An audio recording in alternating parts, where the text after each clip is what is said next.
Let's talk about personal liberty, economic liberty, and also foreign policy. Of what the founders taught, matter of fact, what Republicans used to believe. George Bush won on the policy of a humble foreign policy, no nation building. So it's very attractive, and especially to young people. And young people are flocking into the campaign, and we get hundreds of new names almost every single day, spontaneously over the internet, along with the fundraising. The fundraising keeps picking up. So it's a grassroots campaign, and I wish we could take credit for it, but we didn't do the organizing. It's been organized on its own. Let's talk about the issue that really sets you apart. It's the war in Iraq. Suppose Petraeus does come back and says we've got some good progress here. It's working. What does Congressman Ron Paul say to all that? I would say let's hope so, but half the people wouldn't believe him. And if it's a bad policy, even if you have a temporary success, what does he do? It just encourages people to invade the next country. They say, oh, now we're winning in Iraq, and we're winning in Afghanistan, which we obviously are. And that's the report. It's not going to be believable. But let's say it was the case. That might encourage him to invade Iran.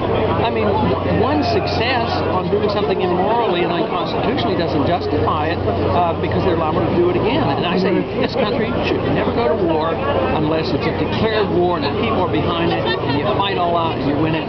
We haven't gone to war since World War II under those conditions, and we haven't won a war since that time. So what does President Ron Paul do with Iran, where there's obviously trouble brewing? You don't go to war, but what do you do? You treat them differently. You treat them like putting on sanctions, threatening them, sending in the CIA to overthrow their government, and putting the Navy up on their borders and intimidating them. I do exactly the opposite. I move the Navy back. I would invite them to talk to them. I would trade with them. I would reduce sanctions. And the people around want to get along with this. There's a couple of loudmouths over there. And Ahmadinejad does not speak for the Iranian people.